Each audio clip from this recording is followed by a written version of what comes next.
So it's the morning after the night before where Alexander Usyk doubles down on his victory over Tyson Fury. He keeps the belt, he keeps his undefeated record, and further solidifies himself as one of the greatest heavyweights of all time, in my opinion. I think he was already there anyway, but this victory just puts a stamp on it, man. Like, what a career Alexander Usyk's had. But let's get into the finer details of this fight. Tyson Fury definitely did better. I think this was the best performance I've ever seen from Tyson Fury when you take quality of opponent into account. I think he looked better in the Wilder rematch, but it's a lot easier to look better against Deontay Wilder than it is against Alexander Usyk. So, yeah, I was really impressed with Fury. I think his mindset was on point. Like, there was no fooling around. It was straight business from round one to round 12. He made the defensive adjustments needed. He kept that high guard that I think he should have implemented. He found a way to get away from most of Usyk's big left hands to take a lot of the sting out of him anyway. I don't think any of them hurt him the way they did in the first fight. I think he did a really good job of standing his ground, trying to hold center ring, particularly early in the fight, throwing his jab with purpose, mixing in some hooks.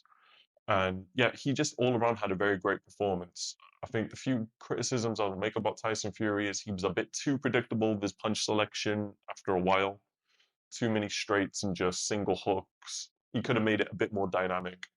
Um, he didn't really implement the uppercut either, which was a fantastic weapon for him in the first fight.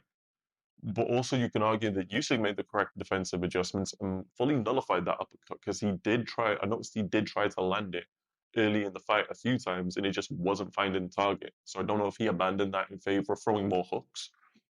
But yeah, fantastic performance from Fury. But I will change my opinion from my initial reaction where I said I thought this was closer than the first one. After watching it again, I don't think that's the case. I think this fight was easier than the first one for Usyk. Maybe easy is the wrong word because he did have to work very hard for all of his success, did Usyk. But I feel it was more conclusive, more conclusive and more dominant than the first one. Fury did have that purple patch in the first fight where he was outboxing Usyk and getting the better of him for like 3 rounds straight. There was none of that in this fight. He was better in bursts and moments, but I think maybe with the exception of 1 round, maybe two, I can't think of one where it's definitively a Fury round. The other rounds that I did give to Fury, open to interpretation. Usyk was in them as well. You know, apart from a few little moments where Fury would get on top, Usyk always had an answer for it. Fury took the center of the ring, tried to establish dominance, and it wasn't too long before Usyk took that dominance back. Truly fantastic performance from Alexander Usyk too. He, like I said, he made the adjustments needed. He did what I thought he should have done. When you go look on my preview, I said he needed to invest in the body early and often, and he did that to great effect. I think because Fury made the adjustment of keeping up a more high guard, trying to avoid those overhand lefts from Usyk, it left more openings to the body. So I think that played into Usyk's hands a lot. I think he maybe, I don't know whether he went in premeditated knowing he was going to attack the body or whether he just seen that opening straight away and took advantage. But it definitely paid dividends down the road because Fury was in it for the first 5, maybe 6 rounds. It was very close. I think every single round in the first half was open to interpretation, with the exception of, I think, round 4. But from that moment on, you can see Fury fatigued, his legs slowed down. There was more gaps where he needed to take a break and hold rather than punch. And Usyk just took over and steamrolled him, to be honest. I do agree with what I said in my initial reaction. There is a decline in Usyk in terms of athleticism, speed, power, I think. Because I think maybe a Usyk a few years younger would have got Fury out of there and would have stopped him.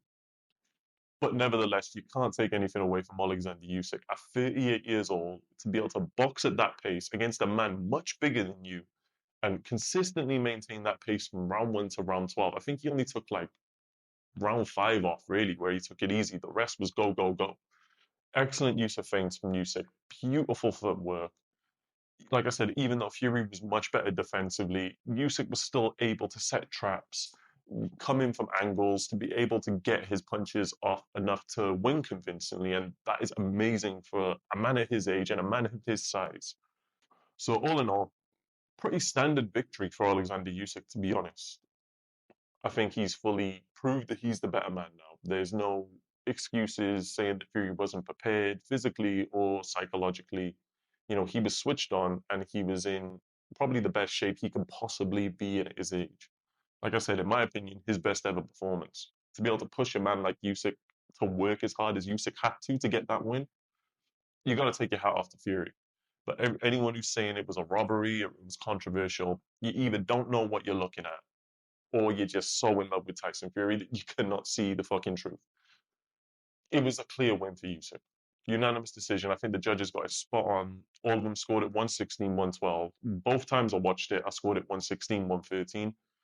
I really don't think there's any arguments. The rivalry is settled now. Usyk's won. He's maintained his undefeated record.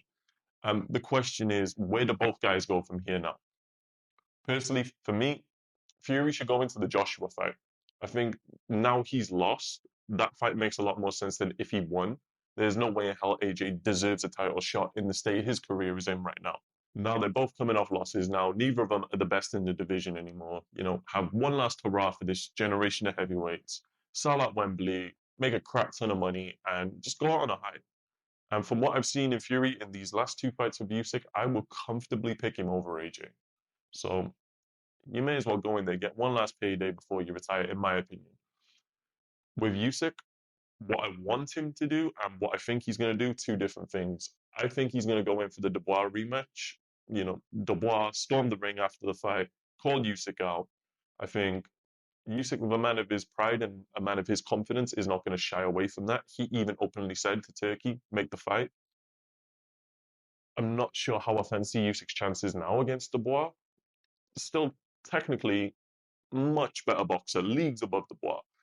But Dubois has that great foot speed, he has that great jab, he has vicious knockout power.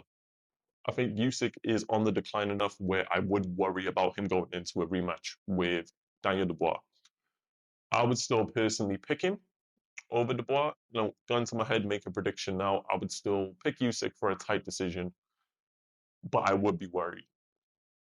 And for me personally, what I think he should do is he should just walk away now and retire. He has nothing left to prove. Olympic gold medalist, undisputed a cruiserweight, undisputed a heavyweight, beat every champion put in front of them in their own backyard against huge bias against him, and he's still come out with an undefeated record. Like, if he retires now, he is only the second heavyweight champion in history to retire undefeated after Rocky Marciano. I think that's the route he should go down. Like, it's diminishing returns now. There is no real fight out there that can really further his legacy more than it already has when you weigh up risk and reward. Yeah, I think Usyk should retire now, not only to maintain his own legacy, but also to usher through the legacy of the new guys coming in, particularly Moses Satama. I think Moses Satama's best bet, only bet really at breaking Mike Tyson's record, is if Usyk does retire and the belts become fragmented and Satama can fight for a vacant title. Dubois has Parker in February. Even though I would right now pick Dubois to beat Parker, I don't think he's going to come out of it unscathed to the point where he can fight again by May, which is the latest point Atama has to break that record. So the only chance he really has to do it is if Usyk retires. When the belts become fragmented, he fights maybe, I don't know, Zhilei Zhang or Ajit Kabayel for one of the belts. I think that's his best bet to do it. But speaking of Moses Satama, I'm going to be bringing my own video out about him, a separate video, because I think he needs to be discussed. Now, I won't get into it too much in this video because this is about Alexander Usyk, but yeah, that guy is the future. There's no ifs or buts about it. He has exceeded my expectations massively. So yeah, look out for that video. I'm going to be working on that and dropping it very soon. And I'm also going to be doing a video about where Usyk ranks in the all-time list now, like both pound for pound and both heavyweight. Like, I think it's undebatable, best cruiserweight of all time. That's not even a discussion, in my opinion. Yeah, you got Holyfield, but I don't think Holyfield was in the kind of cruiserweight division that Usyk was. So yeah, I was gonna try and bring it up today, but I think I want to take my time with that video, fully, let the emotions die down, see it in the cold light of day, see how Usyk compares to the likes of, Joe Louis, Muhammad Ali, Joe Frazier, Larry Holmes, Lennox Lewis, those type of guys. And also, it would be nice to see in the next couple of days if we do get a definitive answer on what Usyk is going to do next. I think that would help contextualize the video a bit better. So I'm going to hold that one off a few days and, hopefully bring it up right after Christmas. But yeah, if you like the video, guys, make sure you hit the like button. Make sure you hit the subscribe button to stay up to date for all those videos we got coming out. You're not going to want to miss it. And big up Usyk, one of the greatest of all time. Big respect to him. Peace, guys.